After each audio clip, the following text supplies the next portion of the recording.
지난 시간에 9절까지를 보면 예수님의 동생들이 예수님 보고 초막절 명절에 올라가십시오 라고 얘기를 합니다.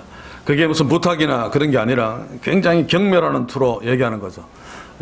못 올라갈기 이런 총구석에서나 메시안 척하고 폼 잡고 있지 말고 예루살렘에 올라가서 한번 큰 소리 쳐봐라 이런 투인데 예수님은 가지 않겠다고 이야기합니다. 그렇죠?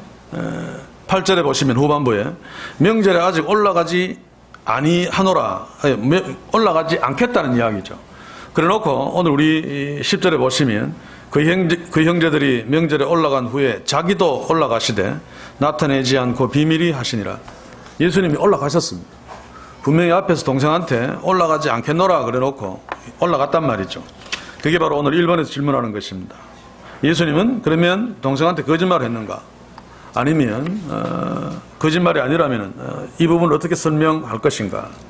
예수님은 거짓말 하실 분은 아니죠. 물론 하나님이시니까 거짓말해도 피정을 우리가 이의를 제기할 수 없습니다만은, 자, 이게 뭡니까? 예수님의 동생들이 원하는 것을 내가 안 하겠다는 뜻입니다.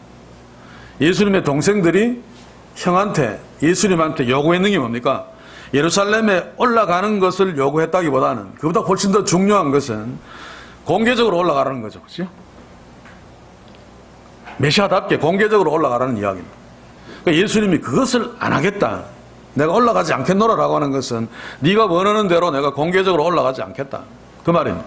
왜냐하면 아직 십자가 때가 되지 않았기 때문에. 그래서 내가 비밀리 올라가는 것도 안 하겠다라고 말한 적이 없습니다. 그래서 오늘 우리 본문에서 비밀히 하시니라라고 하는 것이 8절에서 올라가지 않겠노라라고 하는 것의 답입니다. 딱 대답입니다. 올라가지 않겠노라 한 것이 전혀 올라가지 않겠다는 뜻이 아니라 공개적으로 올라가지 않겠다라고 하는 뜻이다. 딴 것으로 한번 설명해 보죠. 요한복음 2장을 한번 펼쳐봅시다. 거기 보면 예수님의 어머님이 예수님에게 뭐라 그럽니까? 예수의 어머니가 예수에게 이르시되, 요한복음 2장 3절, 저희에게 포도주가 없다 하니, 4절에 보면 예수께서 여자에 나와 무슨 상관이 있나이까? 내 때가 아직 이르지 못하였나이다. 예수의 어머님이 원하시는 것은 포도주가 없다라고 하는 거, 이 문제 해결하는 얘기죠. 그렇죠? 그런데 예수님의 대답을 보면 못하겠다라고 하는 뜻 같습니다. 그래서 부정적으로 답하는데 뒤에 보면 예수님이 포도주 떨어진 잔치판의 문제를 해결해 줍니다. 그러면 이게 뭔가? 예수의 어머님이 예수님을 불러가지고 포도주가 떨어졌다라고 이야기하고 뭔가를 얘기했을 것입니다. 그런데 예수님은 내 때가 이르지 못하였다라고 하는 말을 하죠. 이 말로 비추어 예수의 어머니는 자기 아들 보고 지금 포도주가 떨어졌는데 이제 네가 드디어 데뷔할 때가 되었다, 메시아로 데뷔할 때가 되었다, 공개적으로 이적을 행해서 이 문제를 해결해 달라라고 하는 요구를 분명히 했을 것입니다. 그래서 예수님이 내 때가 아니다라고 이야기합니다. 아직 내가 그렇게 할 때가 아니라는 거죠. 포도주 떨어진 문제를 해결하지 않겠다는 뜻이 아니고 공개적으로 메시아를 드러내는 그런 어떤 일을 하지 않겠다는 뜻입니다. 그래서 은밀하게 했죠. 물론 제자들만, 그에 보면 제자들이 그것을 보고 믿었습니다. 다른 사람들은 하인들은 아마 알았을 텐데 아마 그때쯤 되면 포도주가 떨어졌으니까 이미 다 막 얼큰하게 다 취했을 것입니다. 그렇죠? 그래서 포도주가 어디서 왔는지 그냥 포도주에 대한 관심이 있었죠. 보통 좋은 것을 내고 술 취하면 그 다음에 나쁜 거 내는데 이 동네는 갈수록 더 질 좋은 포도주가 나오네, 그 정도의 상황이었습니다. 다시 말해서 예수님이 물로 포도주를 만든 사건을 그 잔치판이 몰랐다고 봐야 돼요. 그래서 예수님이 내가 무슨 상관이 있나이까, 내 때가 아닙니다라고 하는 것은 포도주를 만들지 않겠다, 포도주 떨어진 그 잔치판의 그 문제를 해결하지 않겠다는 것이 아니고, 어머니의 요구에 불응하겠다는 것이 아니고 어머니가 원하는 대로 안 하겠다는 뜻입니다. 여기에서도 마찬가지죠. 동생이 원하는 대로 예루살렘에 올라가지 않겠다는 것이지 예수님이 전혀 예루살렘에 올라가지 않겠다는 뜻이 아닙니다. 왜냐하면 십자가의 타이밍은 아니더라도 예수님은 초막절 중간에 올라가셔서 할 일이 있었습니다. 말씀을 가르치시고 내가 빛이다, 내가 뭐뭐다, 예수님의 하나님 되심을 부분적으로는 드러내야 될 일들이 있었죠. 그래서 올라가셨는데 동생들이 원한 것처럼 공개적으로 올라가지는 않았습니다. 그래서 1번은 그렇게 설명해야 되겠죠. 그렇죠? 거짓말이 아니고 동생이 원하는 방식대로 공개적으로 올라가시지 않겠다는 뜻이었다. 그래서 은밀히 올라갔습니다. 자, 그런데 그 다음 내용을 보시면 예루살렘에 있는 이제 초막절이 시작되었죠. 있는 사람들 중에 유대인들이 예수를 기다렸습니다. 보면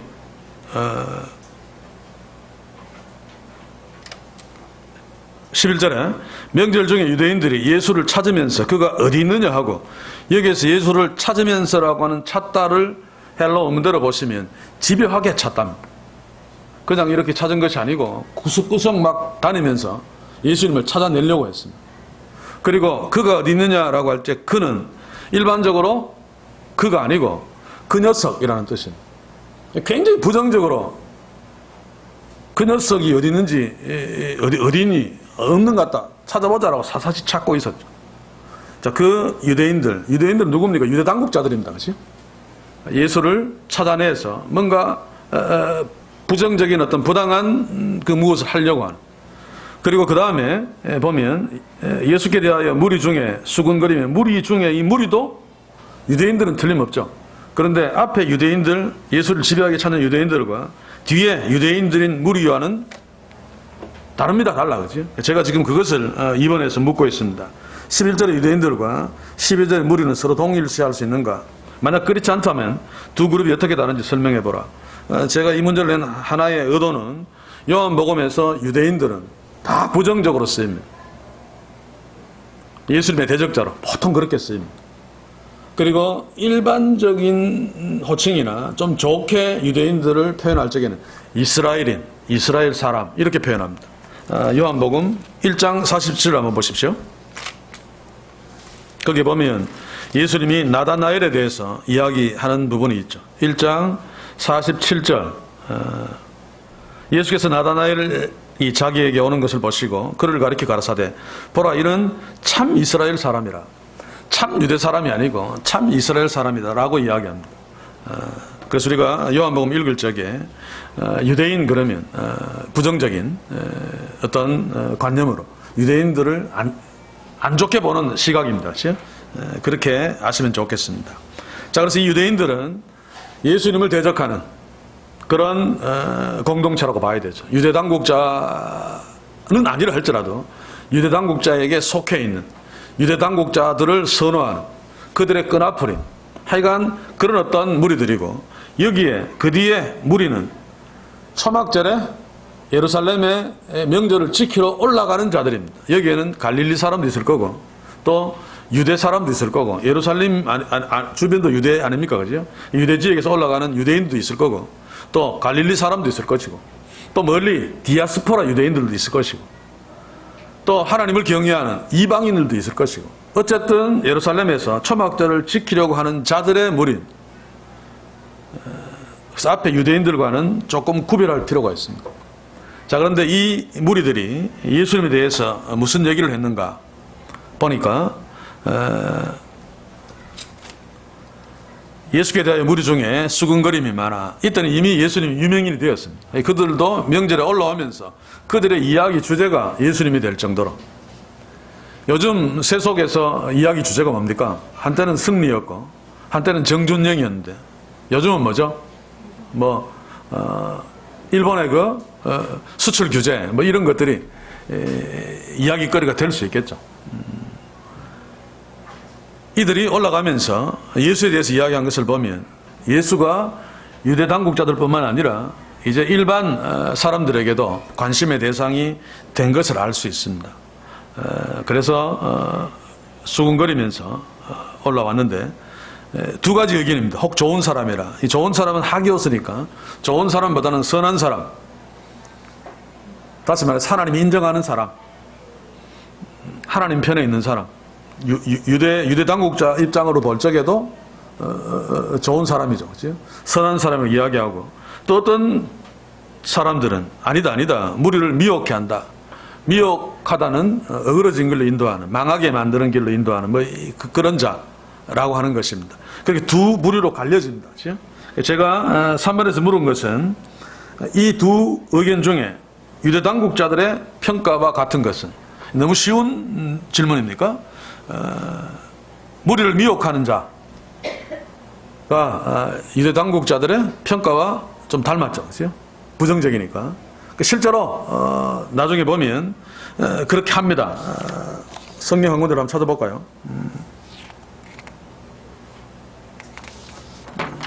누가복음 23장 2절. 거기 보면 유대인들이 빌라도에게 고소하는 내용입니다. 고사에 가로되 우리가 이 사람을 보매 우리 백성을 미혹하고, 백성을 미혹해서 로마 제국에 반란을 일으키려고 하는 그런 자다. 가이사에게 세금을 바치는 것을 금하는 자, 로마 제국을 인정하지 않는 자, 그리고 자칭 왕이라고 한다. 로마 황제를 인정하지 않는 자다. 그렇게 고소하는데 거기에 미혹하고가 있습니다. 유대 당국자들의 의견이죠.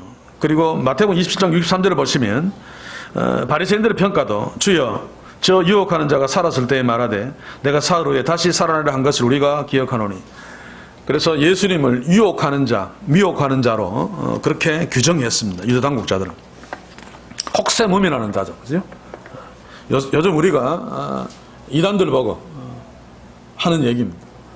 미혹하는 자, 하나님의 자녀들을 미혹해서 지옥으로 끌고 가려는 자. 그러니까 여기서 미혹의 목적은 반란을 위한 거죠. 로마 제국의 반란을 일으키는. 그래서 로마 제국의 정치범으로 고소하려고 그랬고, 실제로는 뭡니까? 자기들이 종교의 주체가 되어서 백성들을 가르치고, 그리고 백성들이 자기한테 꼼짝 못하죠. 그지?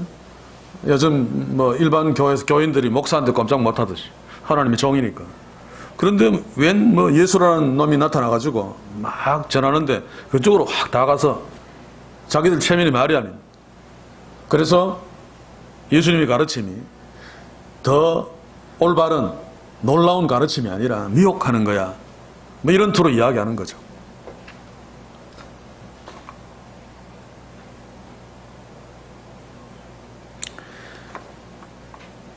자, 이제 3번까지 했으니까 4번을 봅시다. 문제. 명절에 예루살렘으로 올라온 무리는 유대인들을 두려워했다. 그 이유가 무엇인가? 이거는 4번하고 같이 묶어서, 5번하고 같이 묶어서 보면 되겠습니다. 제가 5번도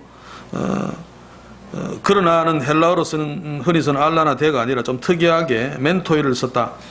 이게 이제 보통 한글로 번역하면, 영어도 마찬가지고 but, nevertheless, however 이런 식으로 번역하는데, 보통 알라나 대인데 특이하게 멘토이라고 하는 그러나가 있습니다. 헬라어에는 거의 안 쓰입니다. 근데 여기에 쓰여졌어. 여기하고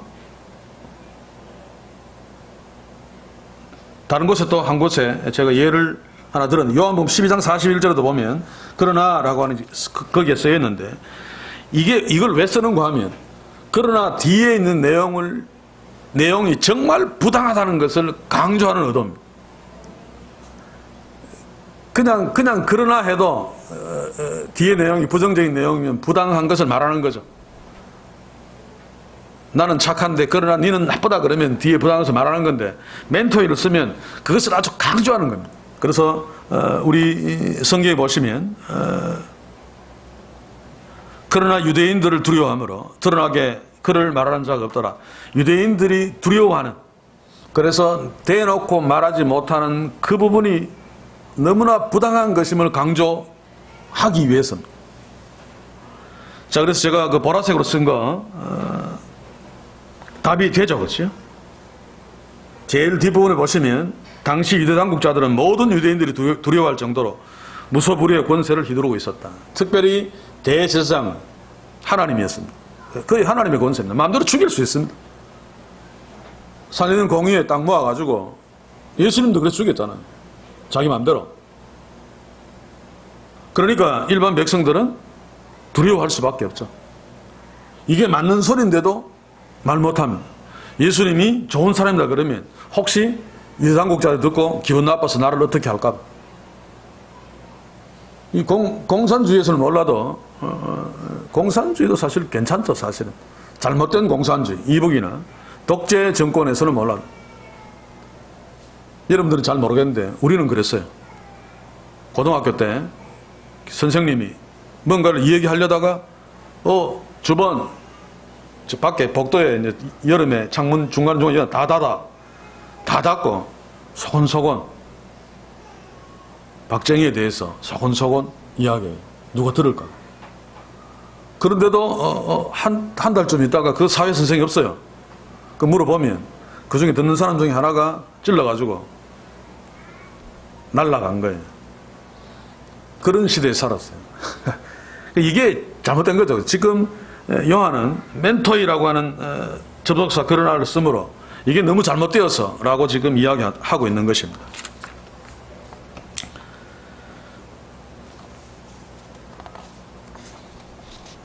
자, 그러면 14절 봅시다. 이미 명절의 중간이 되어 예수께서 성전에 올라가서 가르치시니, 이제 여기에서 예수님이 등장하는데 명절의 중간이 되었다라고 하는 것으로 봐서 예수님이 언제 예루살렘에 올라갔다고는 얘기하고 있지 않지만은 예수님의 동생들은 명절 시작할 때 올라갔죠. 그래서 며칠 전에 올라갔을 것입니다. 지도로 보면 위에서 내려봐야 되죠. 그렇죠? 가버나움 쪽이니까 내려와야 되는데, 그러나 예루살렘은 올라가야 되니까 여기서 이제 올라갔는데 적어도 하루 전에 출발했을 것입니다. 거리로 보면 한 이틀 이상 걸린다고 봐야죠. 가버나움에서 예루살렘까지. 뭘 타고 오냐에 따라 조금 달라지긴 합니다만. 그래서 시작 일주일 동안 하는데 시작되기 전 한 이틀 정도에 올라와서 시작되는 날부터 했겠죠. 그죠? 근데 예수님은 동생이 가고 난 뒤에 며칠 있다가 올라갔을 것입니다.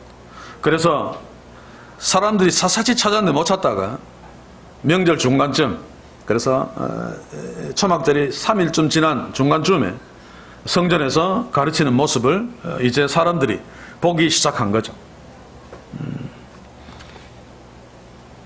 이미 명절의 중간에 예수님이 성전에 올라가서 가르쳤습니다. 이제 문제는 사람들이 가르침을 들으면서 예수님에 대해서 뭐라고 평가했습니까? 이 사람은 배우지 아니하였거늘 어떻게 글을 아느냐. 제가 6번에 그 문제를 냈습니다. 원문대로 보시면 이 사람이 어떻게 글을 아느냐. 배우지도 아니했는데 앞에 어떻게 글을 아느냐가 먼저 나옵니다. 사실은 영어도 보통 그렇죠. 그래서 제가 뭉뚱그려서 함께 문제를 냈습니다만, 글을 아느냐 할 때 이 글은 헬라어로는 그람마타 이런 건데 두 종류로 쓰입니다. 아주 초등학교 학문, 기본적인 학문을 말할 때도 글, 그람마타라는 표현을 쓰고, 또 아주 고급 학문을 이야기할 때 씁니다. 단어 그 하나밖에 없으니까. 그래서 전후 문맥을 보고 이해를 해야 되죠. 여기에서는 대단히 고급 학문이니까 놀랐겠죠. 그죠? 저럴 수가 있느냐 그랬겠는데, 그러면 무슨 학문이겠느냐? 틀림없이 구약 성경에 대한 아주 높은 어떤 지식의 말이었을 것입니다. 그래서 여기서 그런 단적으로 이야기하면 구약 성경을 얘기합니다. 구약 성경에 대한 높은 지식인데 상상할 수 없는 그런 어떤 가르침, 그들도 듣고 야 이게 정말 이때까지 못 들어본 대단한 어떤 가르침이라는 걸 알았겠죠. 그래서 놀랐을 것 아닙니까? 놀란 이유가 뭔가 하면 배우지도 못한 것이, 그게 바로 놀람의 이유입니다. 배우지 아니하였거늘 어떻게 글을 아느냐. 자, 제가 전에도 갈릴리 사람들은 무식하다라고 하는 거 정말로 무식한 것이 아니라 유대인들, 예루살렘을 중심한 유대 지방에 있는 유대인들의 편견입니다. 편견. 그렇게 막 취급하는 거지 정말 갈릴리 사람들이 무식한 게 아닙니다. 오늘 여기서 배우지 아니했거늘 라고 하는 것도 주석에 보면 예수님은 어릴 때 유대인이니까 율법 교육을 받았을 거고 성인이 되어서는 회당에서 교육을 받았겠지만 랍비 학교에서 전문적으로 교육을 받지 않았다. 그래서 졸업장이 없어서 그렇다. 근데 이거는 추측이지 아무런 증거가 없습니다. 예수님이 랍비 학교에서 정식으로 공부를 했는지 아닌지 누가 합니까? 배우지 아니하였거늘라고 하는 것은 그런 쪽으로 접근하면 안 되고 유대인의 갈릴리 사람들에 대한 지독한 편견입니다. 아무리 공부 많이 하는 사람도 그렇게 취급해 버렸습니다. 예수님 우리하고 동일한 인간이시라면 그가 율법에 대해서 공부할 적에 상당한 어떤 선생님으로부터 배웠으리라고 짐작할 수 있습니다. 그의 율법 색깔은 샴마이보다는 힐렐 학파에 가깝죠. 힐렐 학파와 똑같은 건 아닙니다만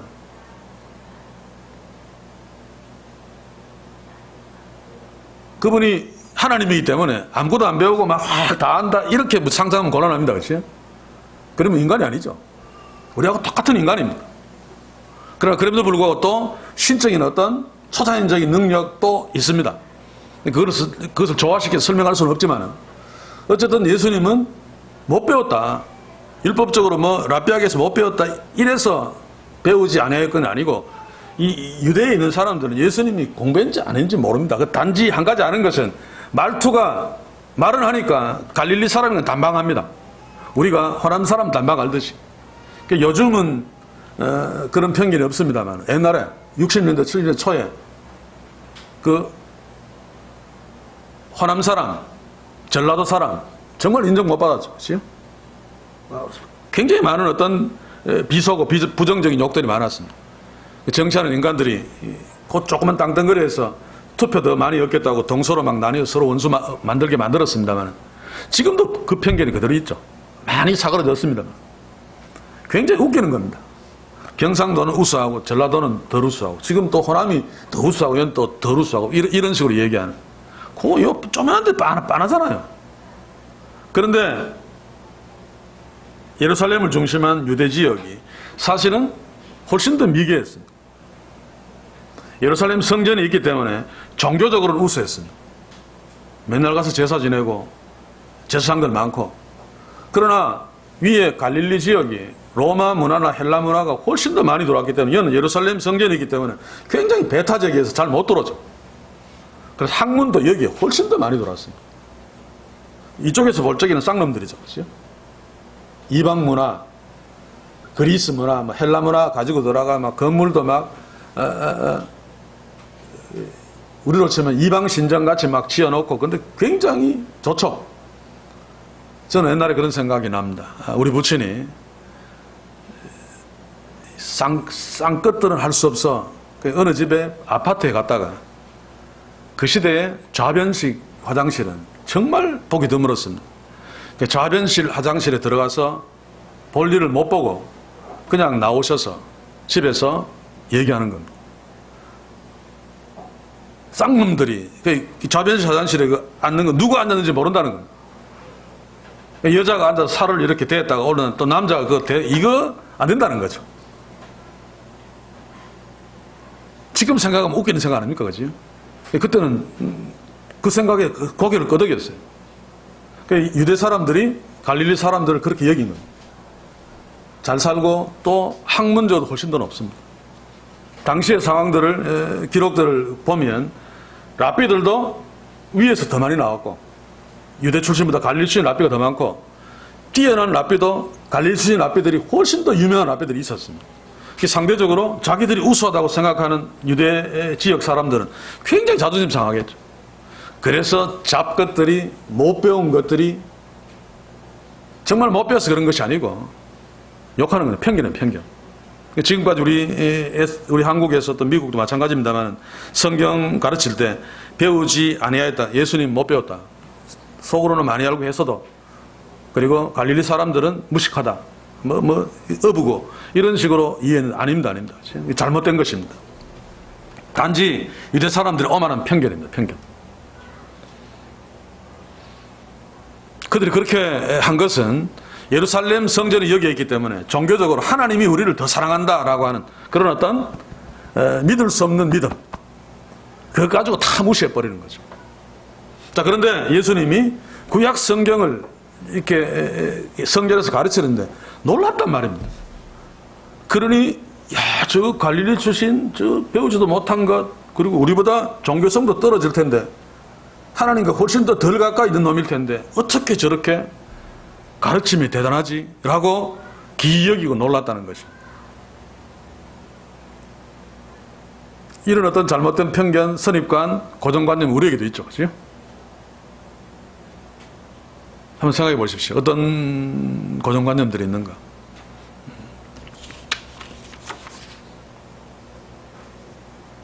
제가 6번을 낸 이유가 바로 그것입니다. 지금까지 공부한 것들, 그거 잘못된 겁니다. 그러니까 이제 계속 학문이 발전되어 가는 거죠. 예수님 당시에 아람어로 했을 거다. 그것도 지금 거의 이제 부정되고 있죠. 히브리로 했을 거다.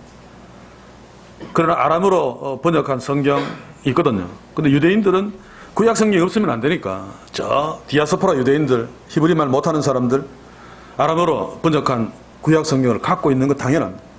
아람어 성경이 있다고 해서 히브리도 못 읽어서 유대 땅에서 아람어 성경을 쓴 것 아닙니다. 유대인들이 얼마나 지독한 사람입니까?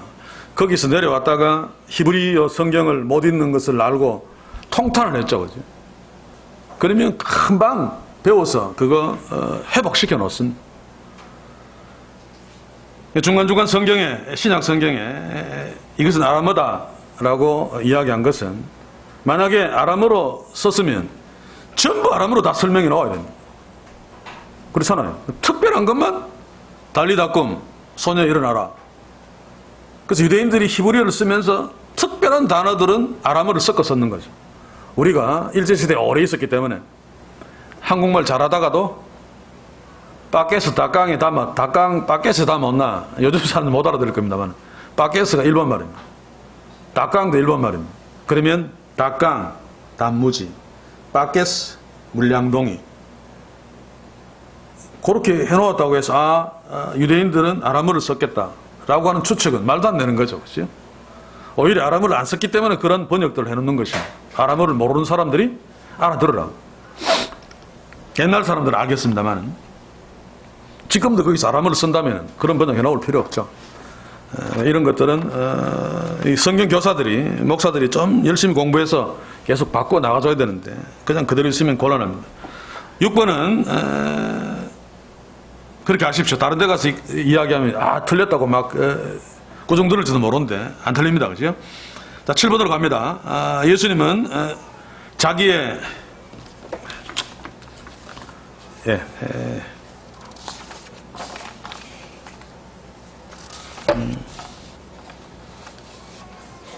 자, 7번까지만 합시다. 16절 함께 봅시다. 자, 막 가르치고 있는데 사람들이 저 배우지도 않은 인간이 어떻게 대단한 글을 아느냐, 대단하다라고 하니까 예수님이 딱 한다는 소리가 내가 가르치는 것은 내 것이 아니고 나를 보내신 이의 것이다 라고 지금 말합니다. 이게 뭐냐? 결국 이 말씀을 통해서 예수님이 무엇을 주장하느냐? 만약 예수님이 내 말 맞아 그러면 유대인들이 아예 고개를 돌리고 다 가버렸을지 모릅니다. 유대 당시, 예수님 당시의 고대인들은 독창성을 좋아 안 했습니다. 굉장한 교만이라고 생각했습니다. 그러니까 자기가 독특하게 뭔가 생각을 해서 이야기하는 걸 굉장히 금기시 여겼다. 하나님의 말씀, 과거의 위대한 랍비의 말씀. 그래서 랍비들은 가르칠 때 아마무 랍비가 이렇게 말씀하셨다. 선지자들은 하나님이 가라사대 여호와께서 말씀하셨다. 다 그런 말투입니다. 근데 유독 예수님만 내가 너희들에게 말한다. 진실로 진실로 내가 너희에게 이르노니. 그런 어떤 말투만 가지고도 유대인들에게 굉장한 밉상을 보였을 것입니다. 그런데 여기에서는 뒷말을 하기 위해서 내 교회는 내 것이 아니다. 내가 독창적으로 한 것이 아니다. 나를 보내신 이의 이 뒷말이 더 밉죠. 그렇죠? 결국 나를 보내신 이의 것이다 라고 예수께서 말씀하신 것은 궁극적으로 무엇을 이야기하는 것입니까? 내가 하나님이야 라고 하는 겁니다.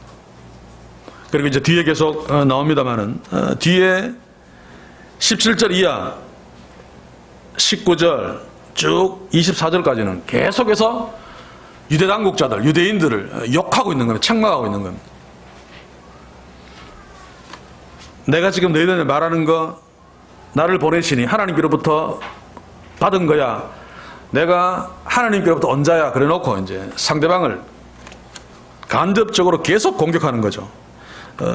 사람이 하나님의 뜻을 행하려 하면 내가 지금 하나님께로부터 왔는지 스스로 말하는지 알기다. 너희들은 하나님의 뜻을 행하려고 하지 않아.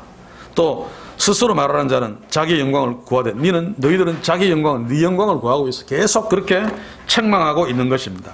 이 부분은 다음 시간에 좀 짧으니까 좀 뒤에 더 이어서 시간을 맞춰서 하기로 하고, 오늘은 7번까지만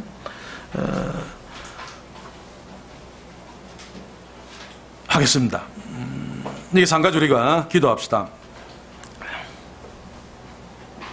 유대인들의 문제가 뭡니까?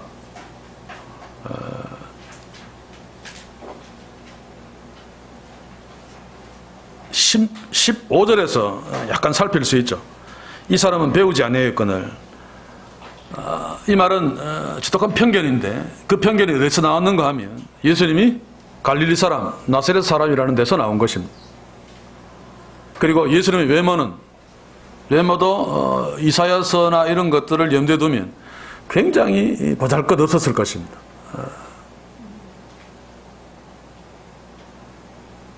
그래서 유대인들은 눈에 보이지 않는 것들을 보지 못하고 눈에 보이는 껍데기만 보고 있죠. 그래서 24절에 보면 외모로 판단하지 말고 공의의 판단으로 판단하라.